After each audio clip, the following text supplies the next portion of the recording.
makita nato nga kon way Ginoo sa atong kasing-kasing, dili gyud ta magkahiusa.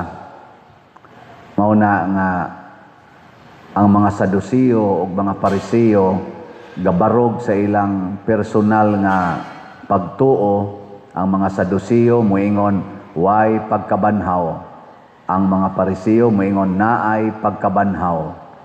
Pag abot na ni Pablo, nagkabangi sila, kay lain-lain man sila baruganan. Si Jesus, ni-claim gid ni siya nga siya mao ang kamatuoran. Unya, ang mutuo kaniya, magkahiusa. Ngilingay mong tupad ing na naghiusa ramos inyo. Hiusa ra? Pwede bang hiusahon ang managkaaway? Pwede, dili? Pwede. Basta ang imong kaaway nituo ni Jesus, nya ikaw sa nituo sa kani Jesus, nya nag-away lang mo unsa kabutang, utang ba, o inyong giawayan, kana bang kabit-kabit, nginana. Og pulos mo nituo ni Jesus, dali ra kaayo pagkabot sa kahiusa. Ngano man, kay ang isulti ni Jesus, makapahiusa manggid nato. Pananglitan, unsa may sulti ni Jesus kung nag-away mo tungod sa utang? Ningon si Jesus, kung kamo magpahulam, ayaw na mo paningil og bayad. Kisa pa may imong makaaway nga di na makapaninglan. Pero ningon sad siya, kamo sad nga nangutang, tumanasad ang inyong gisaad sama nga pakisamaha nga didto mo ni saad sa Ginoo. Wa na. Humana. Pananglitan ron, kabit. Kanang kabit. Unsa may sa sugo ni Kristo para sa asawa urbana nga wa mga bit. Moingon sad si Kristo, pasaylua lang og kapituan kapito. Yan, ingon sad si Jesus ngadto sa mga nabiktima ng kabit-kabit, ayaw panapaw. Niyang magtuman ana, di ang bana mo uli, niyang asawa mo pasaylo, magkahiusa dayon. O nyaron kun ang gilalisan kanang impeachment. Kanang impeachment ba? BP Sara.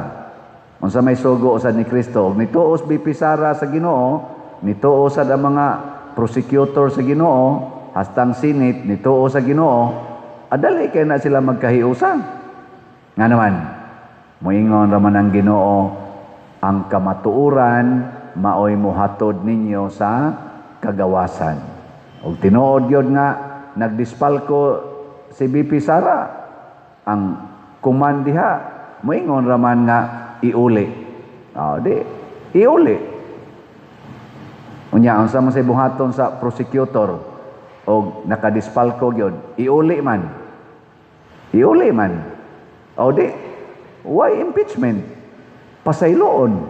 Kaya nga masan nga pasayloag kapituan kapito. Kadali ra na pasayloon. Unya og kanang flood control. Unsa may mahitabo ana? Iuli. Unya trilyon man, di man makauli. Priso lang usa. Priso. Ana. Haron mao na to iyang silot. Pero iuli katong 1.3 trillion, absuelto. No? Saban, okay mo na? Okay kayo. No na, ang Ginoo ra gyud makapahiusa. Unsaon man aron maduol tas Ginoo. Ayaw gyud paningkamot nga ikay mobantay nimo. Do not secure yourself. Matod pagay ni Kristo, kalimti ang imong kaugalingon. Muna, ang ampo ni Kristo, ngadto sa amahan, bantay sila amahan, pinaagi sa gahom sa imong ngalan, nga imong gihatag nako. So, kinsa man day magbalantay nato, ang Ginoo. Munang niingon ta sa atong tubag sa Salmo, bantay ako o Dios, ka ikaw ang akong gilauman. Gilingi ana sa imong tupad. Ingna Sugod karon din ako mulaom nimo. Ana ba? Din ajud ko mulaom nimo. Asa man ang atong paglaom? Adtos Ginoo. Kay kanang imong tupad, kanang imong silingan, posible gina nga mausab ang kinaiya ana sooner or later. Mausab ba? Sa una bitaw, Bongbong Marcos ug Sara Duterte, unity man na sila. Perting nindota paminahon sa ilang unity mo. Pero ni kalit lag ka pidok nawa. Sa una, Bongbong Marcos, Duterte, mga Duterte, pagkasuod, gipalubong gud ni President Duterte ang papa ni Bongbong Marcos, katos Marcos Sr., gipalubong gud bisag kanang kuang gito gipetisyonan gito maayo anang kanang mga pinklawan, kana sila si Lini, kana silang mga yellow, ala brali gitong maayo, pero tungod kay suod gyud si Duterte ug Marcos, paglingkod ni President Duterte, gilubong gyud dito libingan ng mga bayani, pila na to katuig wa makuan, pero di gyud takalaom kay karon ang nagpapriso ni President Duterte dito sa dahig, mao man ang administrasyon ni Bongbong Marcos. Wa may gihimo. Ana. So si Kuansad, Senador Bato, anang mga kapulisan, under man niya sa una, deny kay nas Bato, pati si Kata ng Bato, karon agigukod na, nagkadagma-dagma ngud. So, di kita kasalig anang atong isig katao. Ako di sa kumusalig ninyo, nga kamoy panindot aning akong kinabuhi. Iampo lang na nakos Ginoo, og nasayod ko nga ang Ginoo mo'y nagbantay nako. Nya lahi ra ba ning Ginoo kung mao'y magbantay nato mga igsoon? Nga naman, ang iyang siguroon og bantay nga dili ta madani sa yawa. Mao na si San Pablo gipriso, gikadinahan, wa gireklamo. Nga naman, ang Ginoo di man reklamador, kinsa may reklamador ang yawa.